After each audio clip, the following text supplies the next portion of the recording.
देखो लाइफ के early stage में, हमारी अर्ली एज में, जहाँ पर हम काफ़ी सारे हार्मोन्स इम्बैलेंस से सफ़र कर रहे होते हैं, मतलब हमारी टीन एज में कुछ ऐसी चीज़ें होती हैं जो कि अनएक्सपेक्टेड होती हैं। कई बार तुम्हें इमोशंस का इतना ज़्यादा हिट मिल सकता है कि तुम बिना किसी बात के लड़ बैठो किसी से भी, और बाद में तुम्हें कुछ समझ ही नहीं आए, दिमाग में मतलब एकदम नील हो जाते हैं थॉट्स। स्पिरिचुअलिटी का कंसेप्ट जो है एकदम जीरो थॉट्स वाला, कहीं ना कहीं वो भी तुम अचीव कर सकते हो हार्मोन इम्बैलेंस से, क्योंकि मैंने ये चीज़ें कर कर देखी हुई हैं। एकदम नील हो जाता है, कुछ नहीं सोच रहे होते उस टाइम पर तुम, लिटरली कुछ नहीं सोचे होते। एक पागल भी तुम बन सकते हो उस वे में अगर देखना हो तो।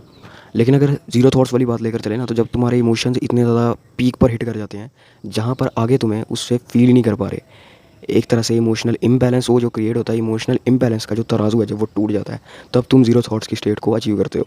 अचीव क्या यार, एकदम से मिजरी से तुम ही उस तक पहुँचोगे, तुम्हें फील ना हो पाए, इतना तुम्हें दुख हो रहा है उस टाइम पर, इसीलिए तुम्हारे इमोशंस ने इमोशनल सर्किट को ही चेंज कर दिया हुआ है कि इसे फील ही ना हो। अभी के टाइम के लिए, कुछ स्पेसिफिक टाइम के लिए वो चीज़ चलती है।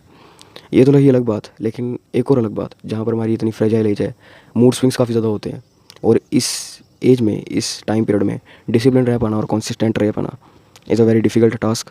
अगर तुम इन चीज़ों को लेकर ईगो पर बात करोगे ना कि नहीं मैं कर लूँगा, मैं करूँगा, मैं करूँगा, 5 बजे बोला है तो 5 बजे ही उठूँगा उठूँगा उठूँगा उठूँगा, नहीं होने वाला, नहीं होने वाला मेरे भाई। क्योंकि ये जो एज है, ये एज है रास्ते से भटकने वाली, इधर उधर मुंह मारने वाली, कंसिस्टेंसी को ब्रेक करने वाली, और काफ़ी सारी गलत चीज़ों में फंसने वाली, गलत हैबिट्स बनाने वाली।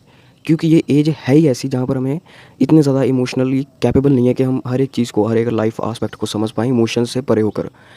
ये एज जब हार्मोन्स लेके जाती है अपने साथ, तो ये हार्मोन्स के साथ साथ इमोशंस भी लेकर आती है, और इमोशंस का हद से ज़्यादा किसी चीज़ में प्रेजेंट होना, किसी आस्पेक्ट में इमोशंस का हद से ज़्यादा यूज़ करना, always will and up in misery, हमेशा वो खराबी की ओर ही लेकर जाएगा।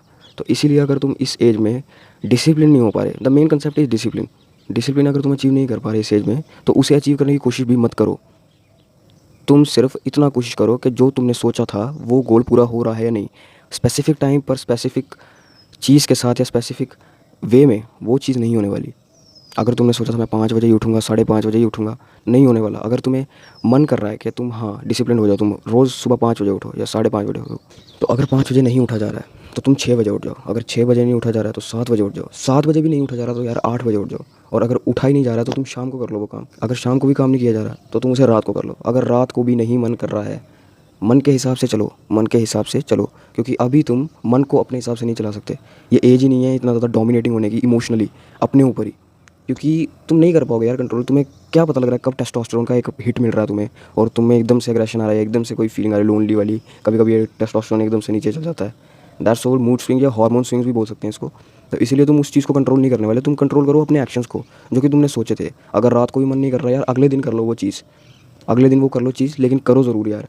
क्योंकि डिसिप्लिन वे में एक सिस्टमैटिक अप्रोच के साथ कोई चीज़ को कर पाना इस एज में 18 से पहले इज़ नेक्स्ट टू इम्पॉसिबल मेरे हिसाब से।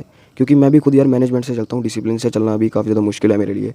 सो बस यही चीज़ है कि अगर जब हार्मोन्स इधर उधर जा रहे हो ना, तब तुम्हें भी इधर उधर ही जाना चाहिए, लेकिन एक मैनेजमेंट अप्रोच के साथ, नो डिसिप्लिन अप्रोच के साथ नहीं। डिसिप्लिन अप्रोच तुम्हारी लाइफ में काफ़ी ज़्यादा लेटर स्टेज में आती है, जब तुम एक्सपीरियंस्ड हो जाते, तुम काफ़ी सारी चीज़ों से यूज्ड टू हो जाते हो, काफ़ी सारे इमोशन से स्टेबल माइंडसेट में आ जाते हो। तब तुम्हें पता था तुम्हें किस चीज़ को कब करना है, किस क्या चीज़ कब कैसे फील होएगी। उस फीलिंग के बेस पर तुम चीज़ों को जज नहीं करते, उस फीलिंग्स के बेस पर तुम अपने डिसीजंस को इधर उधर जाने नहीं देते। एक प्रॉपर सिस्टमैटिक अप्रोच के साथ तुम चलते हो। अभी तुम्हें सिस्टमैटिक अप्रोच के साथ नहीं चलना है, डिसिप्लिन अप्रोच के साथ नहीं चलना है, तुम्हें मैनेजमेंट अप्रोच के साथ चलना है। मैनेज करो, अगर सुबह नहीं हो पा रहा तो शाम को मैनेज करो, शाम को नहीं हो पा रहा तो रात को मैनेज करो, रात को नहीं हो पा रहा अगले दिन मैनेज करो। और क्या चाहिए तुम्हें, मैनेज लेकिन करो, जो तुमने सोचा था कि करना है उसे करो ही करो। एक बार 5-6 दिन तक अगर तुम उस चीज़ को लगातार करते रहोगे, उसके बाद उसे मैनेज करने की इतनी ज़्यादा ज़रूरत नहीं पड़ेगी। वो एक तरह से खुद ही एक बॉडी सिग्नल दे देगी कि अभी इस टाइम पर तुम्हें इतना ये चीज़ करनी है। So that's all for the day, just stay consistent.